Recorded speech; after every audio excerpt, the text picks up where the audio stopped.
Hello everyone, I hope कि आप लोग अच्छे होंगे। एंड बहुत लोगों का एक कमेंट आ रहा था कि मैं फेसबुक ऐड पर ऑडियंस टारगेटिंग से रिलेटेड वीडियो बनाऊं।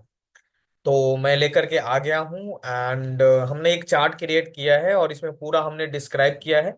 वन बाय वन करके मैं आपको समझाऊंगा और मैं दावे के साथ कहता हूं कि जब आप इस ऑडियंस टारगेटिंग को समझ जाएंगे तो आपकी जो वो डर है कि मैं ऐड रन करूंगा और मुझे रिजल्ट नहीं आया तो मेरे पैसे बर्बाद हो जाएंगे, वो वाला डर तो बिल्कुल खत्म हो जाने वाला है। एंड बहुत सारे लोग ऐसे जो मिलते हैं मुझे, वो ऐड इसलिए रन नहीं करते हैं क्योंकि उनको डर लगता है कि अगर मैंने ऐड रन किया और मुझे रिजल्ट नहीं मिला तो क्या होगा, मेरे पैसे बर्बाद हो जाएंगे। वो सब चीजें खत्म होने वाली है आज, क्योंकि हम पूरा डेडिकेटेड वीडियो बनाएंगे और वन बाय वन आपको बताएंगे कि कौन कौन से ऐसे पॉइंट्स हैं।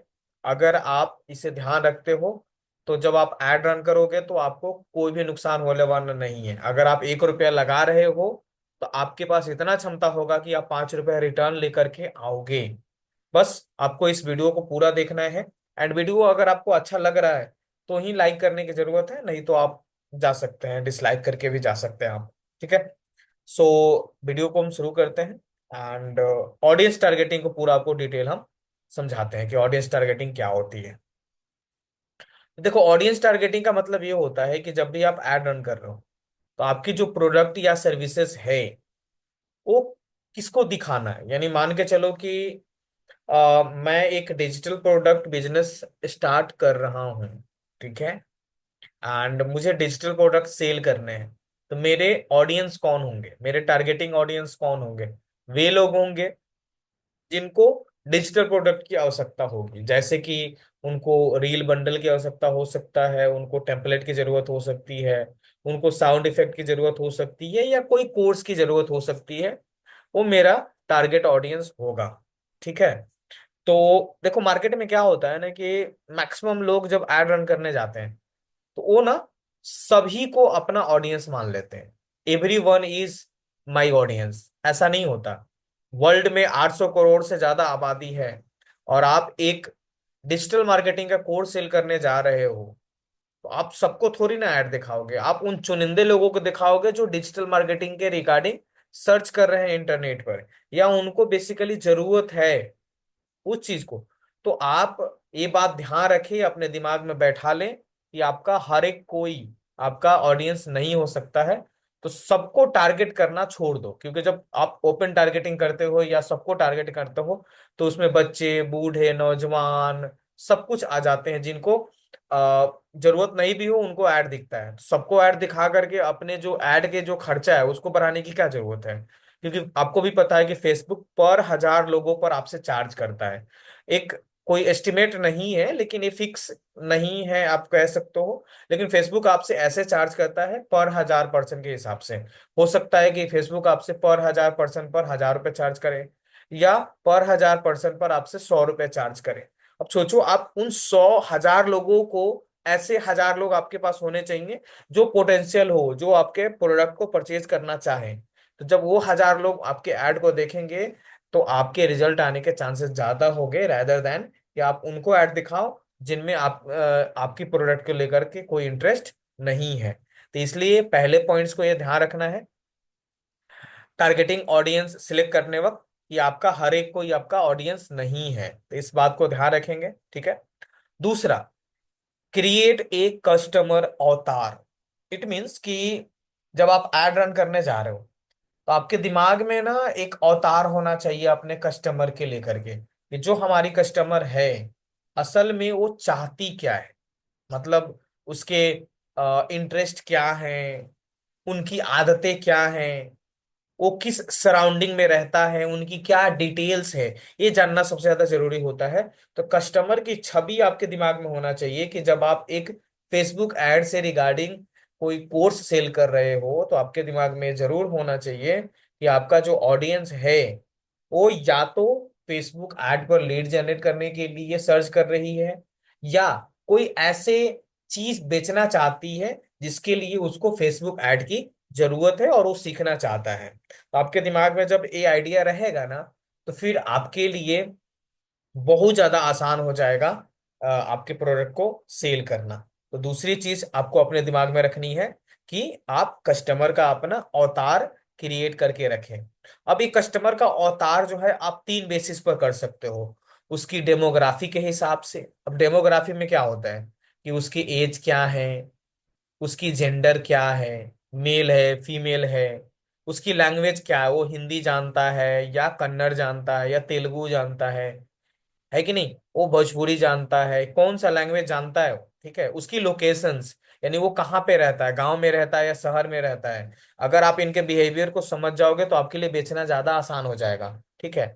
उसकी शादी हुई है या नहीं हुई है उसको भी देखना जरूरी होता है। अब आपके दिमाग में आ रहा होगा कि यार मेरा कस्टमर शादी हुआ है या नहीं हुआ उससे क्या ही फर्क पड़ता है, बस वो मेरे कोर्स को परचेज कर ले। क्या पता कि अगर वो शादीशुदा हो और अकेले डिसीजन नहीं लेता हो, वो अपने दोनों पार्टनर एक साथ मिल करके डिसीजन लेता हो, अगर किसी एक ने बोल दिया कि मुझे नहीं लेना है तो नहीं लेना है। तो इसलिए उसको भी समझना है उसके job title, job typer title in the sense कि वो किस प्रकार के जॉब कर रहा है, ठीक है।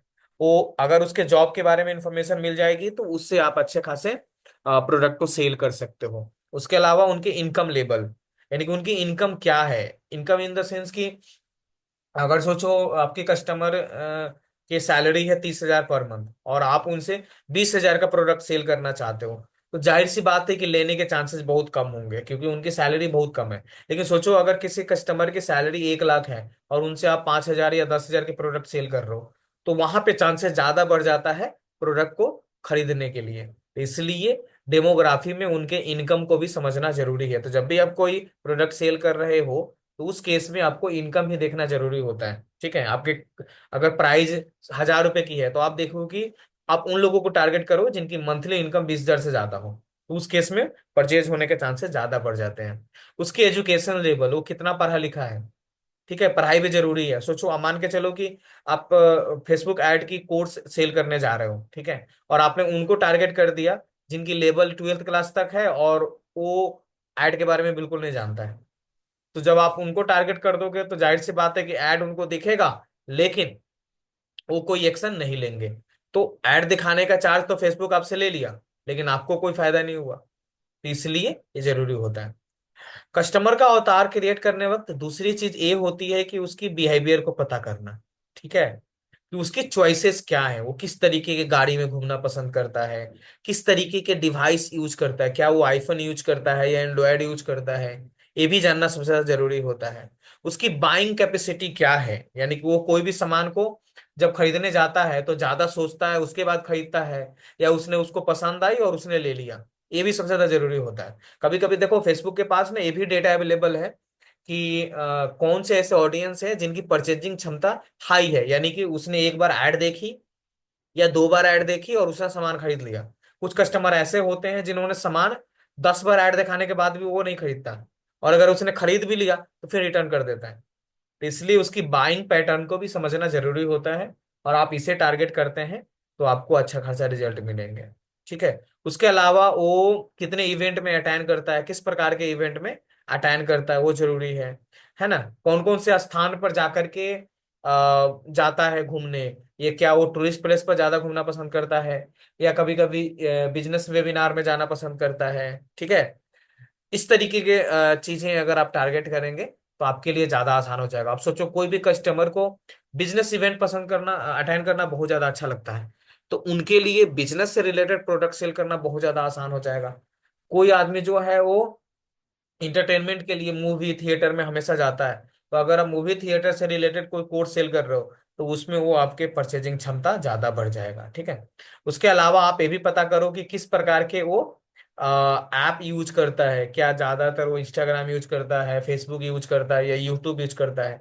तो उसके हिसाब से आप आपके रिजल्ट मिलेंगे। जैसे मान के चलो कि इंस्टाग्राम पर वे लोग आते हैं जिनको टाइम पास करना होता है या थोड़ा सा अपनी एंजाइटी को खत्म करने के लिए आते हैं, दिन भर काम किया सोचा चलो रील स्क्रॉल कर लेते हैं। यूट्यूब पर वे लोग पर्सन आते हैं जो थोड़ा सा फिक्स माइंडसेट से आते हैं कि भाई मुझे ना एक टॉपिक पर ज्ञान लेनी है, मुझे सीखनी है। मान के चलो कि मैं अगर यूट्यूब पर जाता हूँ तो मैं ज्यादातर रिलेटेड बिजनेस रिलेटेड ही वीडियोस देखता हूँ।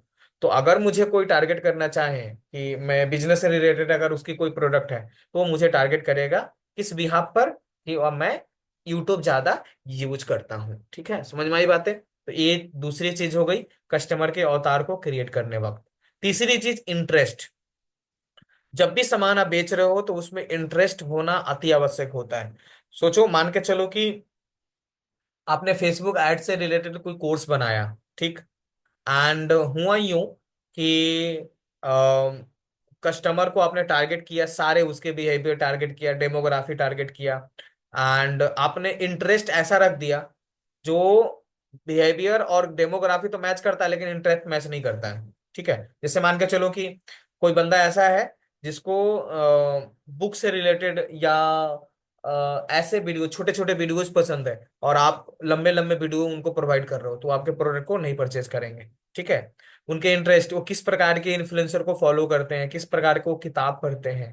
ठीक है, अब सोचो, मान के चलो कि जो बंदा संदीप माहेश्वरी को फॉलो करता है, ठीक है, और उनसे आप विवेक बिंद्रा की कोर्स सेल करने जाओ, तो वो जाहिर सी बातें को नहीं खरीदेगा, क्योंकि आपको पता है कि विवेक बिंद्रा और संदीप माहेश्वरी में किस तरह से चीजें चल रही है। तो दोनों को, एक दूसरे को फॉलो करने वाले लोगों को अगर टारगेट करोगे उसके अगेंस्ट, तो जाहिर सी बात है कि वो आपके प्रोडक्ट को परचेज नहीं करेंगे। ठीक है, किस तरीके को ब्रांड लाइक करते हैं, यानी कि वो किस तरह का ब्रांड यूज करना पसंद करते हैं। कोई लोकल ब्रांड का अपना कोई कपड़ा पहन लिया, या कुछ लोग होते हैं कि उनको ब्रांडेड चीजें चाहिए। ठीक है, सोचो, मान के चलो कि अगर मैं बिजनेस रिलेटेड अगर कोर्स सेल करता हूं तो वो नहीं परचेज करे, उसको ब्रांडेड चाहिए, तो ब्रांडेड में जो सेल करता है कोर्सेज, उसके कोर्सेज को परचेज कर लेगा। आई बात समझ में ना? तो उस हिसाब से भी लोग होते हैं। ठीक है, किस प्रकार की चीजें वो गूगल पर सर्च करते हैं, तो उनके इंटरेस्ट बेसिस पर भी टारगेट किया जा सकता है। तो कस्टमर के जब आप अवतार क्रिएट करो, उसको विजुलाइज करो अपने माइंड में कि मुझे ना टारगेट करना इस तरह के लोगों को, वो सब चीजें आ जाती है किसमें, डेमोग्राफी, बिहेवियर और इंटरेस्ट में। और तीसरी चीज वो होता है सीक्रेट ऑडियंस। ये सबसे ज्यादा जरूरी है, इंपॉर्टेंट पॉइंट है, इसको समझना। ठीक है, इसको एक बार समझ जाओगे तो फिर हमारे लिए ज्यादा आसान हो जाएगा आपको इस समझाना कि आप कितना आसानी से ऐड रन कर सकते हो। तो सीक्रेट ऑडियंस में पहले एक आता है कस्टम ऑडियंस। कस्टम ऑडियंस का मतलब क्या होता है कि आप ना बहुत दिन से ऐड रन कर रहे हो, ठीक है, आपने 20,000, 30,000, लाख रुपए का ऐड रन कर दिया। अब लाख रुपए का जब ऐड रन कर रहे हो तो इन केस में जरूरी है कि बहुत सारे ऐसे लोगों को आपने ऐड दिखाया होगा, उन्होंने आपके वेबसाइट को विजिट भी किया होगा, लेकिन किसी कारणवश वो आपके प्रोडक्ट को परचेज नहीं किया। तो फेसबुक ने उस डेटा को क्या कर लिया, रिकॉर्ड कर लिया है कि देखो बंदा, ये जब भी आप ऐड रन करते हो, ये बंदा आता है, आपके ऐड को क्लिक करता है, आपके वेबसाइट को विजिट करता है, और पता नहीं क्या होता है, ये बंदा फिर वापस चला जाता है, आपसे कोई बात है नहीं करती है। तो एग्जिस्टिंग कस्टमर जो विजिटर होते हैं उसको टारगेट करता है। उसके अलावा एग्जिस्टिंग कस्टमर, जैसे मान के चलो कि बहुत सारे लोग ने एक्शन तो ले लिया, ठीक है, एंड उनको आप दोबारा टारगेट करना चाहते हो। जैसे मान के चलो कि आपने फेसबुक एड से रिलेटेड आपने कोर्स बनाई, और एक बंदा जो है आपके कोर्स को उसने परचेज कर लिया। ठीक, अब आपने दोबारा क्या किया, गूगल एड से रिलेटेड आपने कोर्स से बनाई, तो आप क्या करोगे कि ये जो आपके एग्जिस्टिंग कस्टमर है, जो आपका ऑलरेडी फेसबुक एड परचेज किया है, तो उनको आप दोबारा टारगेट करो कि देखो भैया, हमने जो फेसबुक एड रन करी है, उसको देख करके जब आपको अच्छा लगा है, तो आप मेरे एक और कोर्स को परचेज कर सकते हैं जो कि है गूगल एड का। अब उनको दिखाएंगे तो इससे क्या होगा ना, कि मेरी परचेजिंग क्षमता जो होगी ज्यादा बढ़ जाएगी।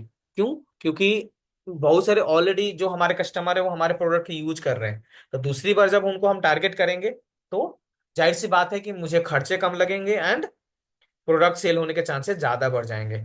तो कस्टम ऑडियंस का मतलब ये होता है कि जो आपके एग्जिस्टिंग कस्टमर, जो आपके ऑलरेडी कोई प्रोडक्ट यूज कर रहा है, दूसरे कि आपके एग्जिस्टिंग विजिटर, कि आपके ऐड को देख करके बार बार वो विजिट करते हैं, बट पता नहीं उनको ऑफर अच्छा नहीं लगता या उनकी प्राइसिंग की दिक्कत होती है, वो वापस चले जाते हैं, तो उनको टारगेट करेंगे, तो उसको कस्टम ऑडियंस बोला जाता है।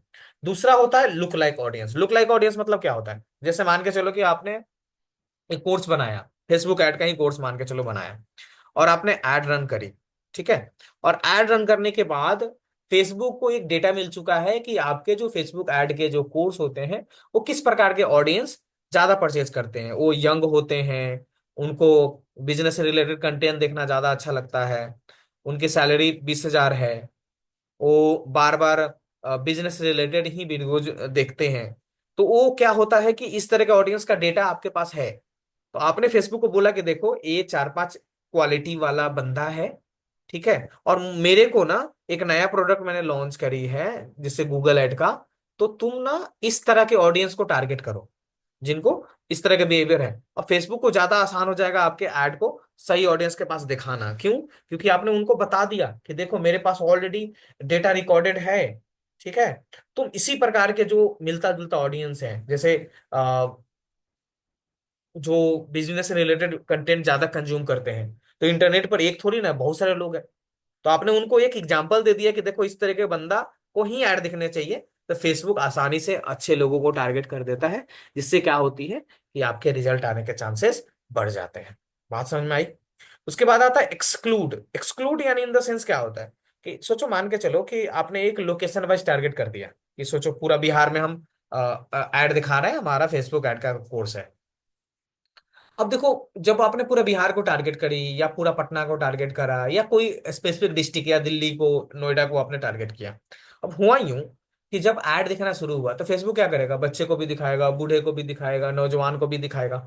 तो भाई मेरे जो टारगेट ऑडियंस होंगे वो ऐसे लोग होंगे ना जिन जो थोड़ा सा पोटेंशियल हो, वो यंग हो, अपने आप को कुछ बिल्ड करना चाहते हो, तो उनके लिए मेरे ऐड दिखेगा तो वहां से रिजल्ट आएगा। अब सोचो सीनियर सिटीजन जो 60 साल से ऊपर है उनको ऐड दिख रहा है, या 50 साल से ऊपर उनको ऐड दिख रहे हैं, तो वो मेरे काम के होगा ही नहीं।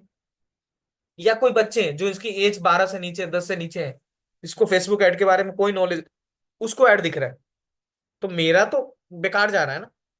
इसलिए एक्सक्लूड का ऑप्शन आता है जब आप ऐड रन करते हो, यानी कि उन लोगों को आप निकाल दो। आपने कहा कि देखो भैया मुझे पूरे बिहार में ऐड रन करनी है, लेकिन मेरा ऐड उनको दिखना चाहिए जो जिनका एज 18 से लेकर के 40 के बीच में है। ठीक है? और उनकी बिहेवियर क्या होनी चाहिए कि उनकी परचेजिंग पैटर्न है जो ज्यादा हो, यानी कि एक दो बार ऐड को देखते हैं और खरीद लेते हैं। उनकी डेमोग्राफी कैसी होनी चाहिए कि उनके जो इनकम लेवल है वो 30,000 तक होनी चाहिए। ये उनके इंटरेस्ट के बेसिस पर आपने कुछ बता दिया, तो क्या होगा ना कि आपके जो ऑडियंस हो जाएंगे वो लिमिटेड हो जाएंगे, एंड उस केस में आपके जो रिजल्ट आने के चांसेस होंगे वो ज्यादा हो जाएंगे। आई बात समझ में?